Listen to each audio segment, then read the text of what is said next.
Good morning, everyone. On a beautiful February morning.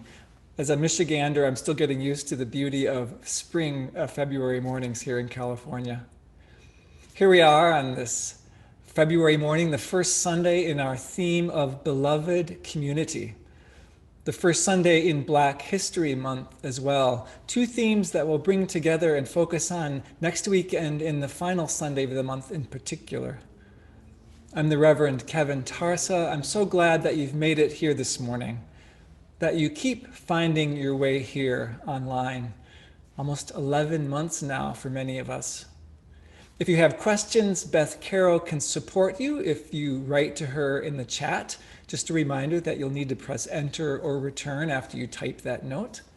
Wendy Wernig is our wonderful worship associate this morning, and Bob Miller, as he is each week, is behind the scenes helping these images and sounds make their way to you. We'll enter our theme of beloved community with a song and video that we offered very early in the pandemic. Don't You Need a Welcome by Hal Walker. In-person services are a ways off yet, and meanwhile, we hold on to the memory of this physical place and what it can offer, even as we plan to ensure that virtual participation will also remain a way to be part of this beloved community well into the future. As Jordan asks through Hal's song, don't you need a welcome?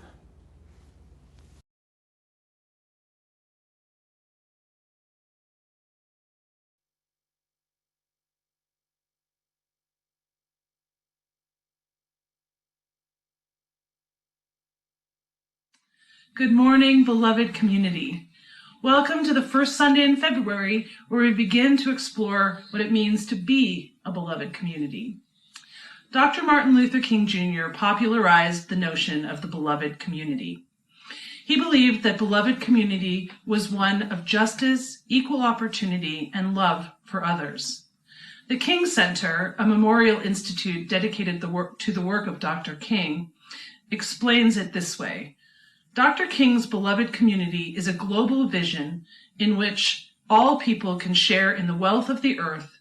In the blessed community, poverty, hunger, and homelessness will not be tolerated because international standards of human decency will not allow it. Racism and all forms of discrimination, bigotry, and prejudice will be replaced by an all-inclusive spirit of sisterhood and brotherhood.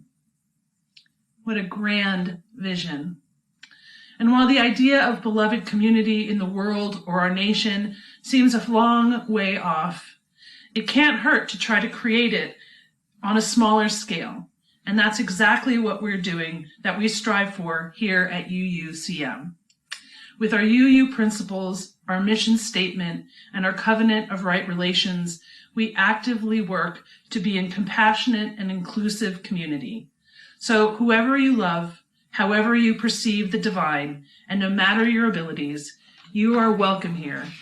We are the Unitarian Universalist community of the mountains, and we create this beloved community together.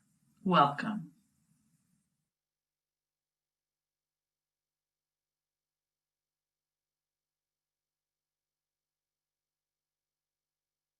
Someday, after we have mastered the winds, the waves, the tides, and gravity, we shall harness the energies of love. Then, for the second time in the history of the world, we will have discovered fire. Pierre Teilhard de Jourdain.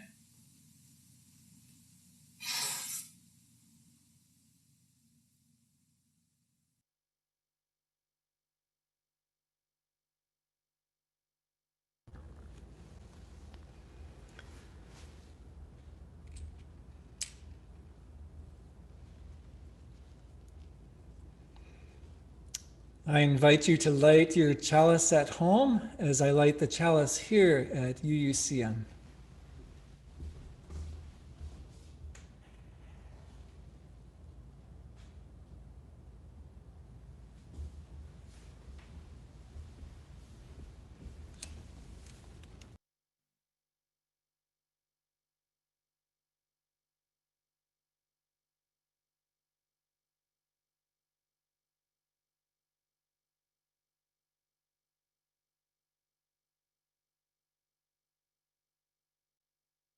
In our commitment to be in respectful and right relationship with the descendants of this area's indigenous people, we place a small basket of black oak acorns on our altar each week. In so doing, we remind ourselves and acknowledge that the Nisenan people are still here among us today, though nearly invisible, that we are on Nisenan land that was never ceded, and that the original tribal families have yet to recover from the near genocide of their people. As residents or visitors in Nisenan land, let us support the Nevada City Rancheria Nisenan tribe in efforts to stabilize their people as well as their campaign to restore federal recognition.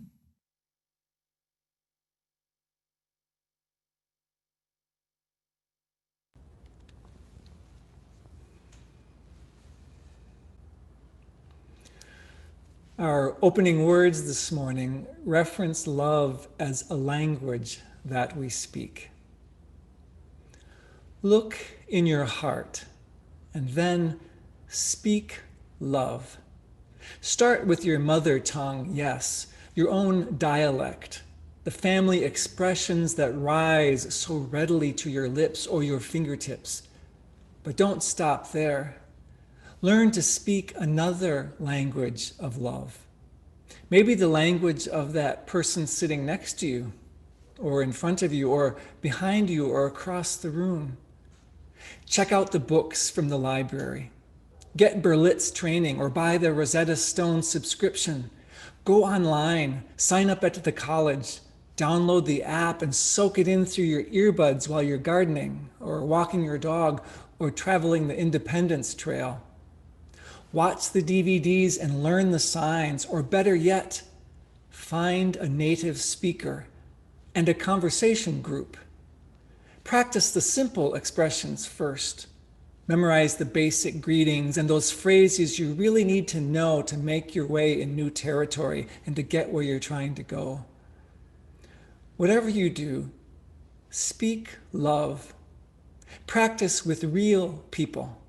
Figure out the rules of grammar and syntax en route, and build your vocabulary one fumbling and courageous moment at a time, until you can communicate what you really mean, what you really feel, until you are conversant, maybe even fluent, until one morning you wake up aware that you've been dreaming in a new language of love without even realizing it. Start with your mother tongue, yes, and then speak love in as many languages as you can.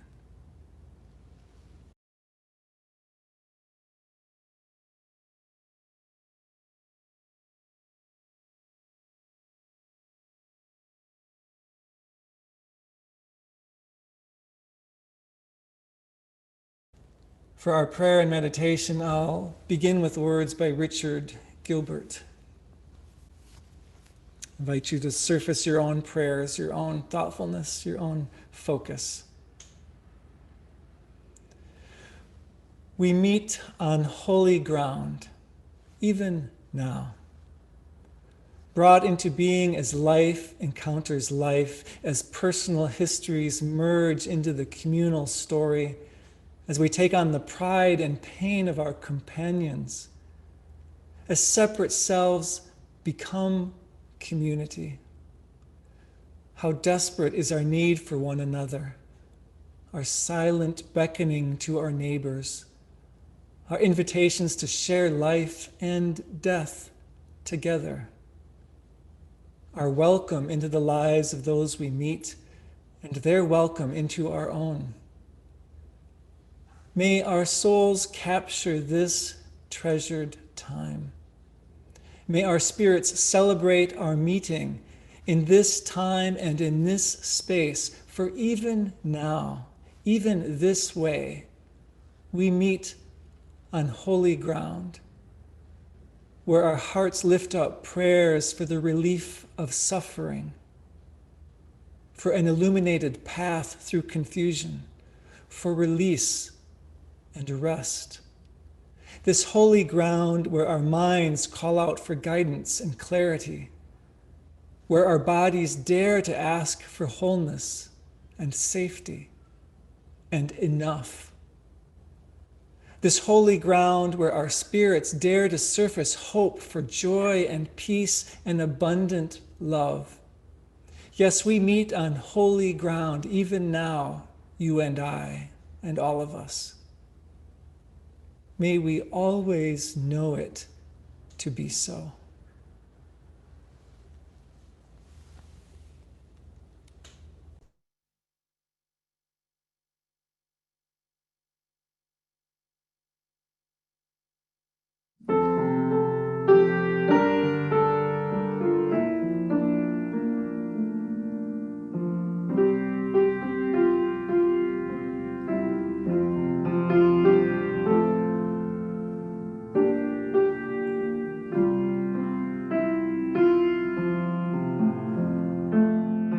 When I am frightened, will you reassure me?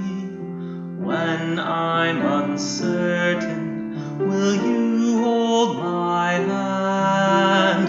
Will you be strong for me, sing to me quietly?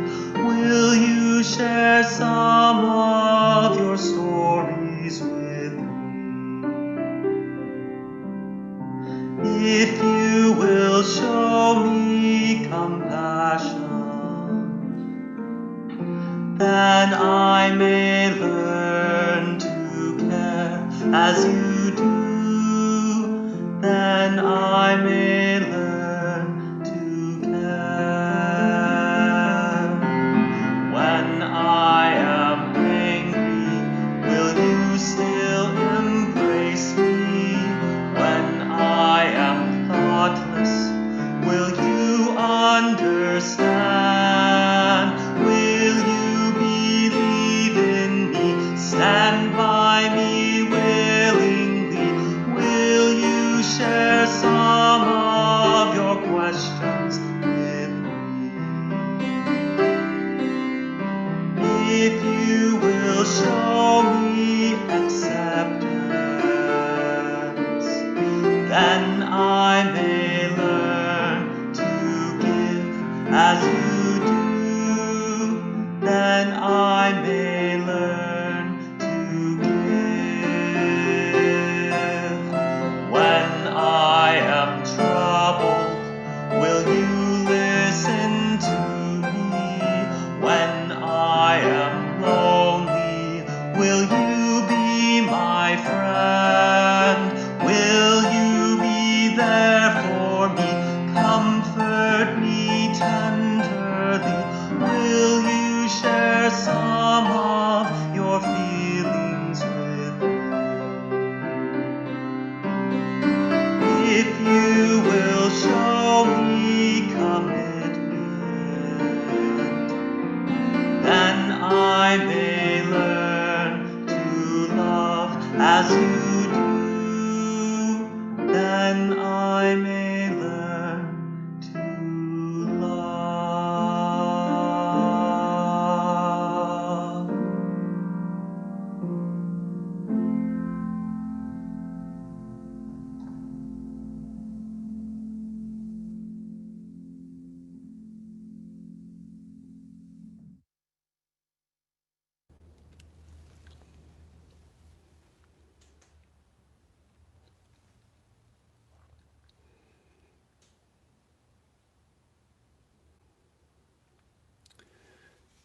Renee, thank you for clarifying. That was Renee Wildman's mother's birthday, Diana. She's celebrating and remembering today. Thank you.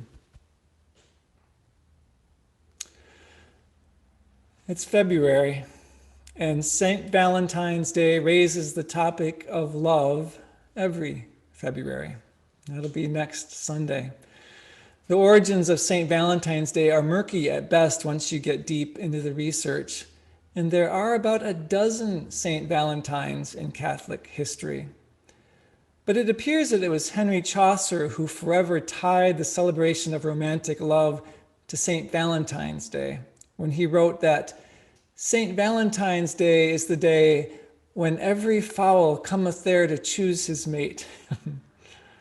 Well, it's certainly romantic love that gets the attention on Valentine's Day in our time. Though our arts and aesthetic team has invited each of us to send at least 3 Valentines to members of the congregation, likely more platonic Valentines this year. I encourage you to take them up on that invitation. Send 3 Valentines, maybe in particular to some people you know less well.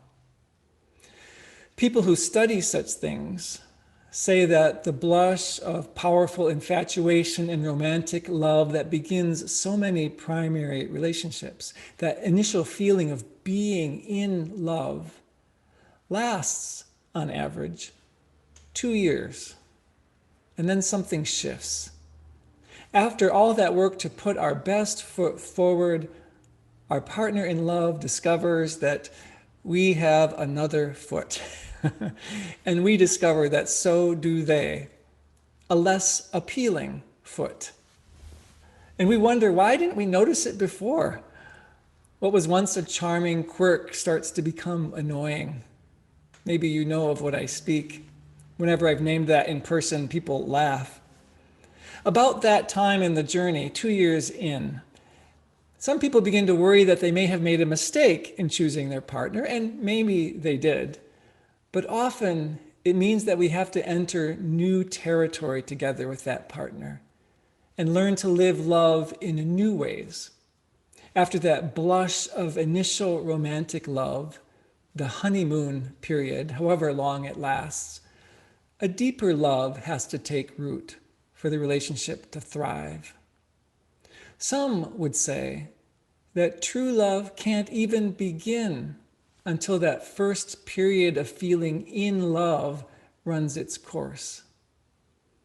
It's one of many thresholds that 2 people face in the rhythms of a long-term relationship. And those of you who have been partnered a long time know this, I know. The rhythms come in cycles. The same thing is true when a new member falls in love with the congregation as well. When a new member arrives in a religious community, that feeling of being in love with the congregation lasts, on average, about 2 years. And somewhere along year 3, something often shifts. Drawing on the wisdom of Reverend Catherine Burt, a mentor of mine, I've taken on the practice of explaining this to new members in new member welcome services.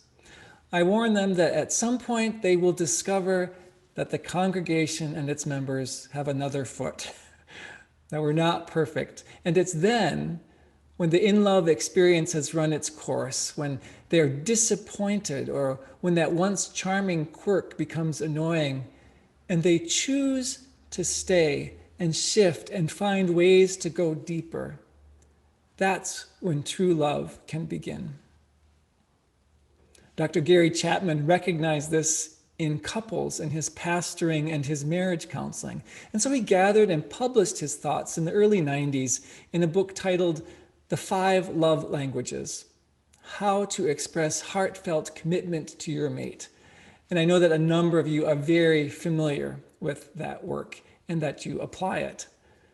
Chapman claimed that most relationship advice overlooks a fundamental truth, that people speak different love languages. Chapman says that most of us grow up learning the language of our parents and siblings, which naturally becomes our primary language, our native tongue. But if we want to communicate love to someone in a way that they can hear, we have to speak their language of love, which may not be our own. This applies to coworkers and friends, other UUCM members too, any of our caring relationships. And though there are many dialects and small variations, Chapman claims that there are 5 primary emotional languages of love. I'll share the list and then look at them briefly one at a time. As we go, I invite you to see which one feels most natural to you. So Bob, here's the place for the slide of those 5 love languages. The first is words of affirmation. Second, quality time. Physical touch. Acts of service. And receiving gifts. So I'll take them one at a time. Thanks, Bob.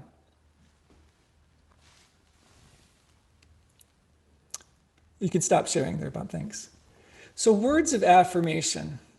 I love this quote by Mark Twain, who said once, "I can live for 2 months on a good compliment." If this is a person's primary love language, actions do not speak louder than words.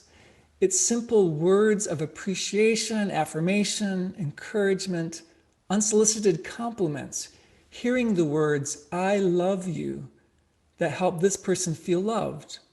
Words delivered with sincerity, kindness, and caring. And because words are so important to a person who speaks this language first, words of affirmation, an insult can leave a person feeling shattered and may never be forgotten. If this is your primary language of love, your native tongue, you thrive on hearing kind and encouraging words that build you up. So words of affirmation. Quality time is another. And the key to quality time is full, undivided attention. Spending time together is critical, and really being there with the TV and the phones and the laptops and iPads all turned off, fork and knife down, all the chores and tasks on standby. That's what allows some people to feel truly loved.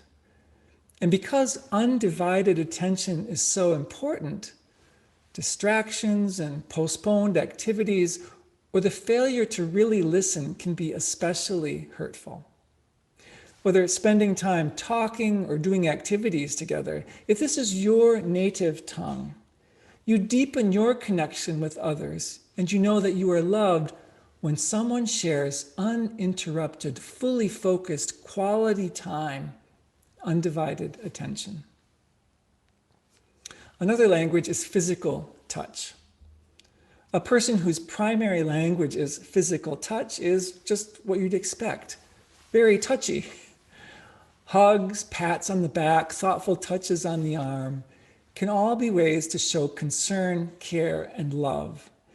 And because touch is so important, physical neglect or abuse can be especially destructive. If this is your native language, appropriate, and I do stress appropriate and timely touches communicate to you warmth, safety, and love.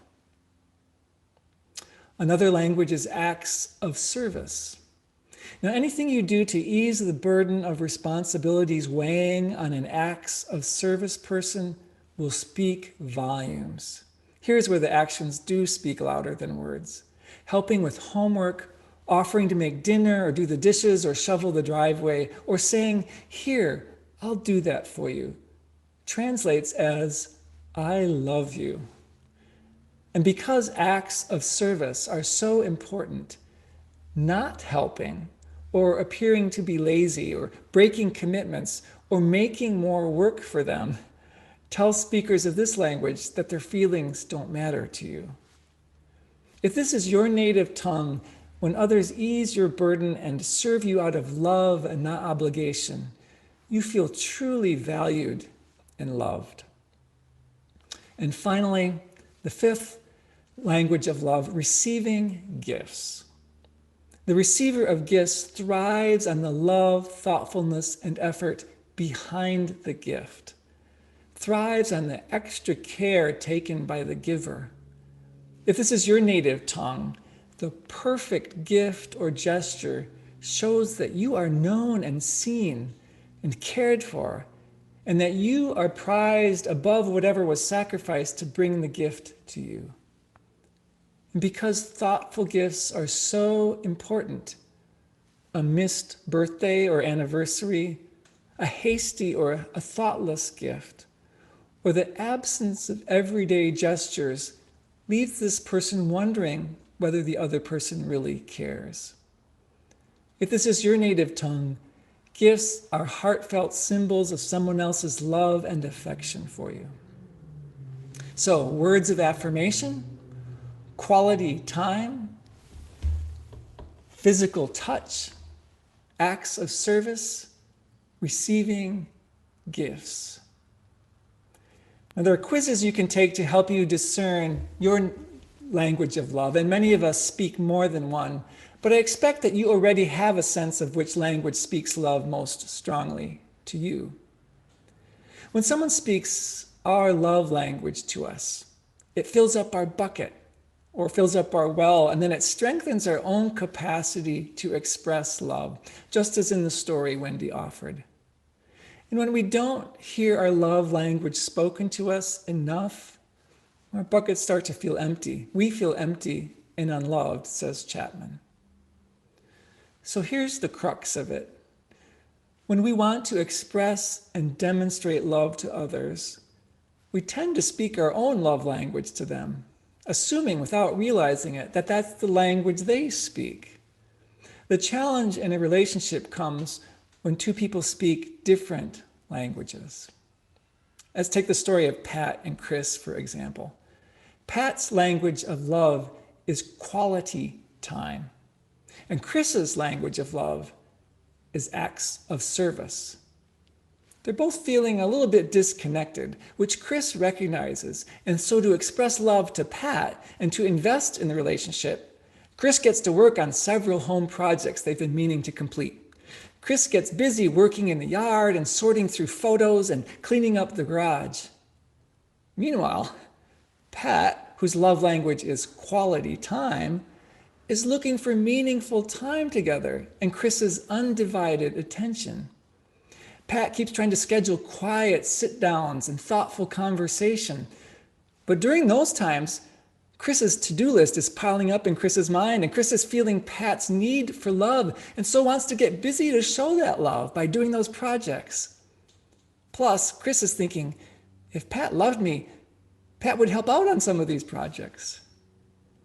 And you know how when you're trying to speak to a person who does not speak your language, you have a tendency to speak more loudly and more slowly and to articulate more carefully, as if that's going to help.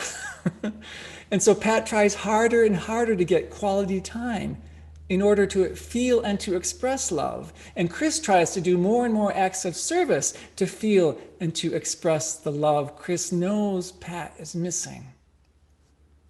Or imagine the potential gap when one person's language is physical touch and the other person's language is receiving gifts. Realizing it's not working, people try harder and harder to express love through their own language. As the quote said at the beginning of our service beforehand, sometimes we love people in a language they cannot understand. Chapman says, if we want to express love successfully to someone, we need to find out what love language they speak, and then learn to speak that language to them, no matter what our first language is. In other words, we must live the platinum rule rather than the golden rule. Do unto others as they would have you do unto them. There are often ready clues. Does someone keep giving you thoughtful gifts? Express kind words to you? Send you notes of appreciation? Give you their undivided attention? Try to be helpful to you? We can learn to speak other languages of love. It takes some effort sometimes. In my family growing up, physical touch was not one of our languages of love. We had a lot of affection, but that's not how we communicated. We didn't hug, for example. But what happened was, as each of us children partnered, started dating and partnering, our significant others and their families taught us the language of physical touch. And then when our family came together again later, we had each learned it and we could speak that language with each other, so that hugs and physical touch became an important part of our family's language, even though it hadn't been before. So what's your love language? So here, Bob, I invite you to put that slide back up of those 5 languages. We're going to take a poll in a moment, an anonymous poll. So I invite you to think about which of these is most natural to you. And of course, many of us speak multiple versions of these, especially if we've had some years in our lives to learn these. But if you're looking for your most natural language, one tool to tease that out is to ask which one of these would be most difficult for you to do without. If you weren't receiving it, that would be really difficult for you. So you might look at which ones would be most difficult to do without. So I invite you, now I'm going to ask Beth to put up a poll. So many of you, this poll will appear on your screen and you'll have a chance to choose your love language. If it doesn't for some reason, feel free to type in the chat. We won't quite be able to put it in the poll, but we'll capture that. So it's your love language words of affirmation, quality time, physical touch, acts of service, or receiving gifts. I invite you to choose in the poll if you have access to it.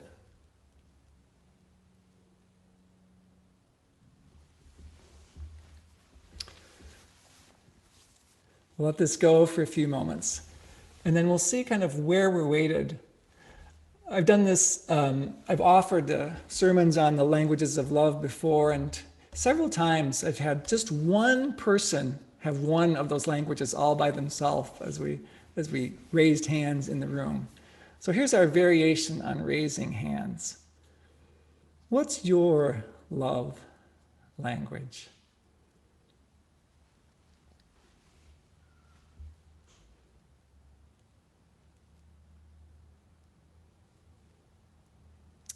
Have you had a chance?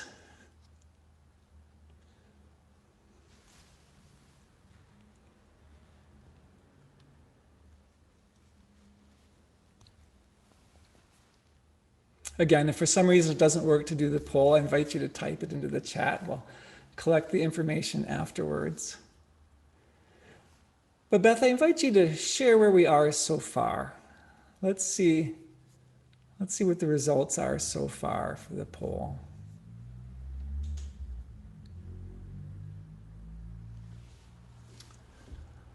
So I see 31% words of affirmation, a strong one. But even slightly higher, 38%, more than a third of us have quality time. That's what helps us know we are loved. For 13% of us, physical touch is most important. For 18%, slightly more, acts of service are most important. And then this has been true every time I've done this poll. Receiving gifts is the smallest one, just 1%. So I think about how lonely that person might be sometimes if that's not the language that other people are speaking. Thank you, Beth, for posting the poll for us. I invite you to close that. Chapman's ideas about these multiple languages of love have helped me to make sense of some confusing relationship challenges in my past, and they've helped me understand how my own bucket gets filled up, so I can look for healthy ways to achieve that. They've also helped me to understand people's behavior in committee meetings and music rehearsals and Sunday morning services, in which we have native speakers of all these different languages and who knows how many dialects. Within our February theme of beloved community and what that means and requires, I hope this might give you a tool, especially if this is new to you or a reminder is helpful in your own primary relationships, those circles closest to you. But I'll close by naming a larger truth that's underneath this awareness of varied love languages.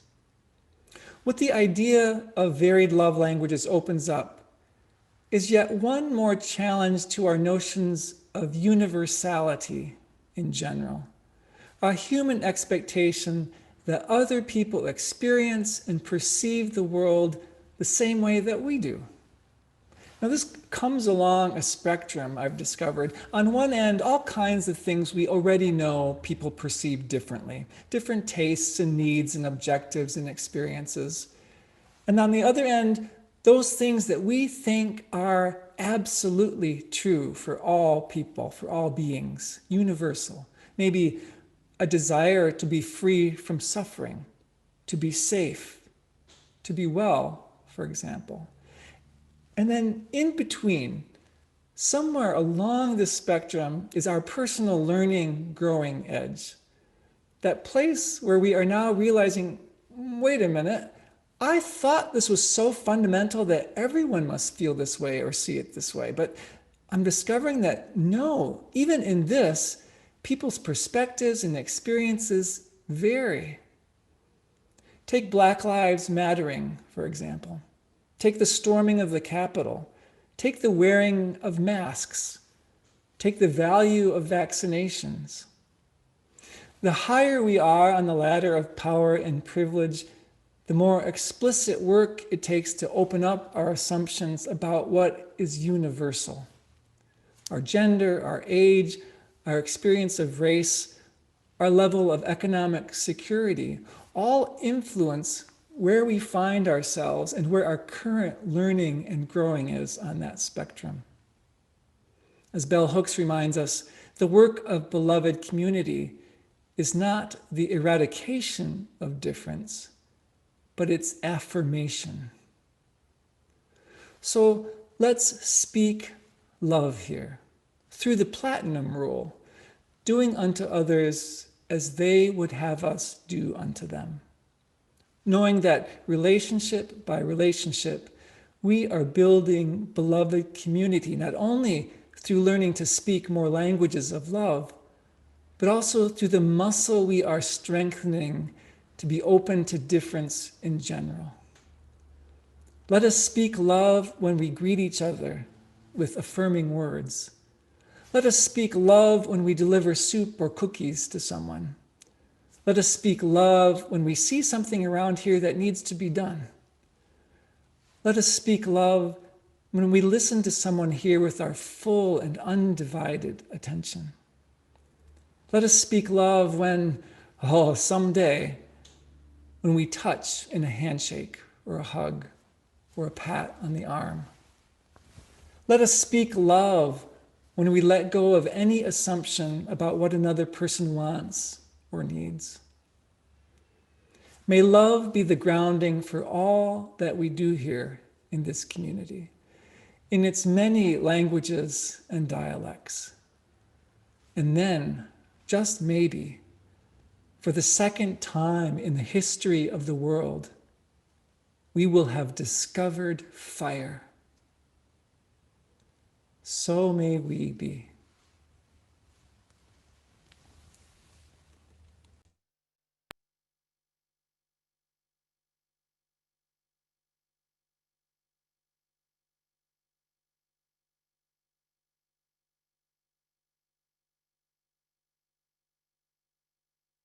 As we explore what it means to be a people of beloved community, I would like to invite you to try something with me. For a moment, close your eyes and imagine what your life might be like without our UU community. Sit with this thought for a moment.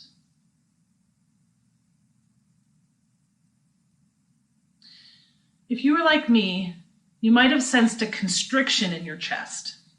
I would be adrift without UUCM to anchor me. Here I am reminded again and again that I'm not alone in my values. Here I am encouraged to grow and face my edges in a safe and supportive place.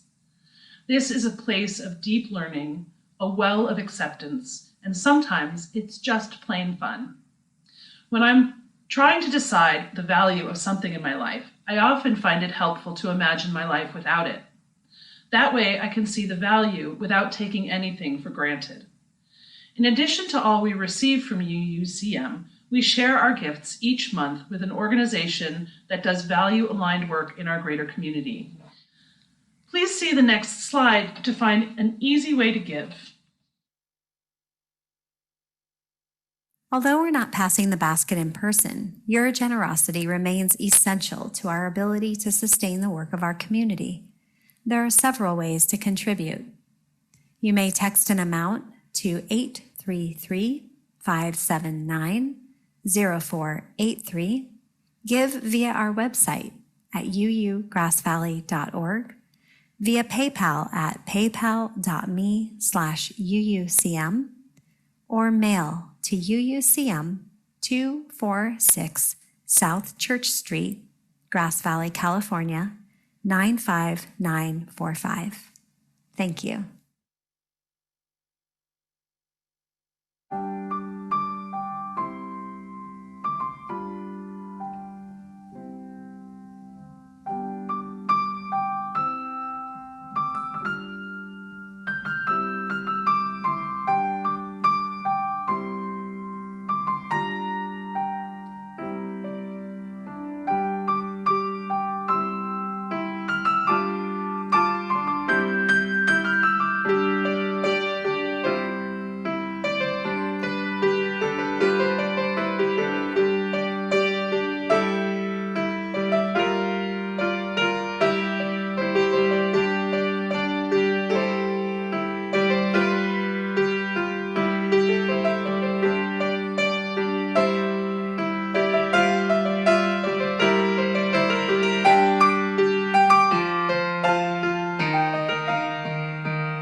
Thank you so much for these gifts freely given. Let us dedicate them to our shared values of helping those most vulnerable.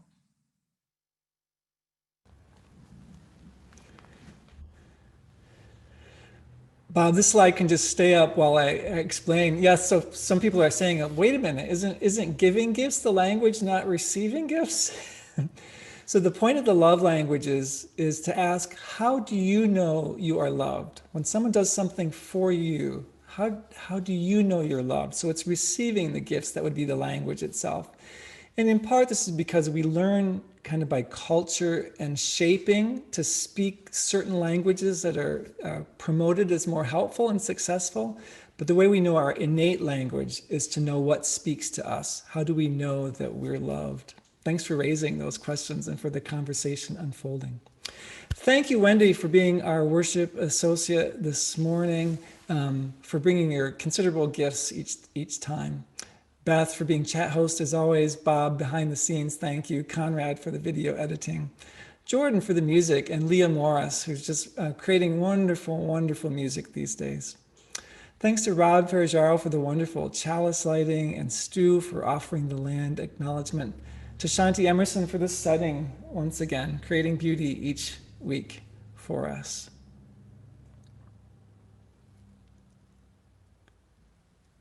I invite us to sing our closing song together.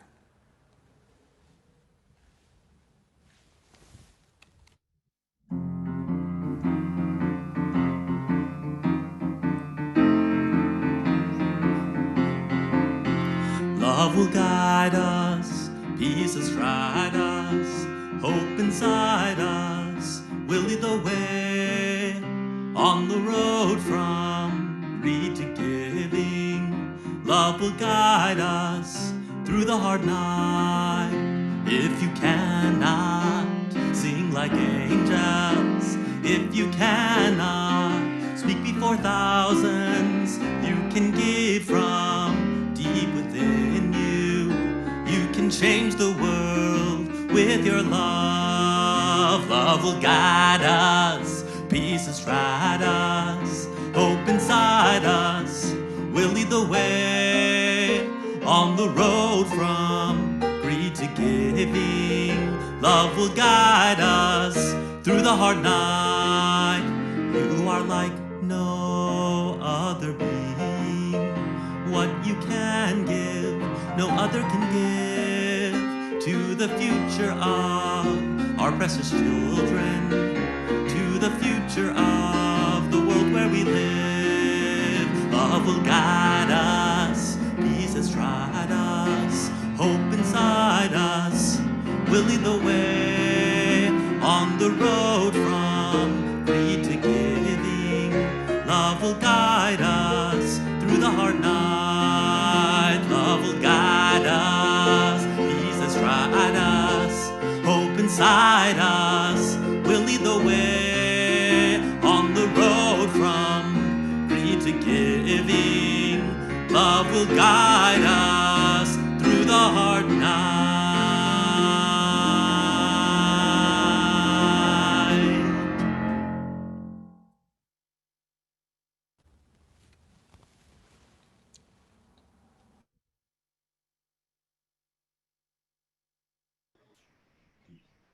Go to the steps and then start. Oh, look, there's OJ. Come on, OJ. Our closing words are by Enfleshed. Words I've got it. Words I'll bring back at the end of the month, I expect, so that we'll see how the month unfolds with these in mind and heart. So, love by Enfleshed. Love cannot be bought or sold. It does not make a profit. Love does not hide from truth. Love dives deep. Love takes on flesh. Love is queer. Love is platonic. Love is erotic. Love is asexual. Love confronts evil. Love delights in pleasure. Love touches and weeps and flirts and feeds and creates. Love is risky. Love challenges systemic evil in all its forms. Love is simple but not easy. Love is collective. Love rises up. Love 'Love believes. Love corrects. Love holds accountable. Love pays reparations. Love heals. Love tells its story. Love embraces everyone, every creature, every creation. It knows us intimately. It holds us collectively. Love transcends every boundary that seeks to confine it. It will not tolerate violence in its name. It does no harm. Love only sets free. With the hope that love will only set free, I invite us into the community benediction that is the tradition of this congregation. This way to name that we're going to leave this place, we'll extinguish our chalices, and yet we will still be connected. Together, let us carry the flame of peace and love until we meet Blood pressure again. right back to 0. One pill, the value. So I'll see you next Sunday. We have a special service next Sunday from Side with Love. So Jeff Stone will help put it in the context of our service, but the bulk of the service will come from a strong focus on expanding love in our wider tradition, our Unitarian Universalist tradition.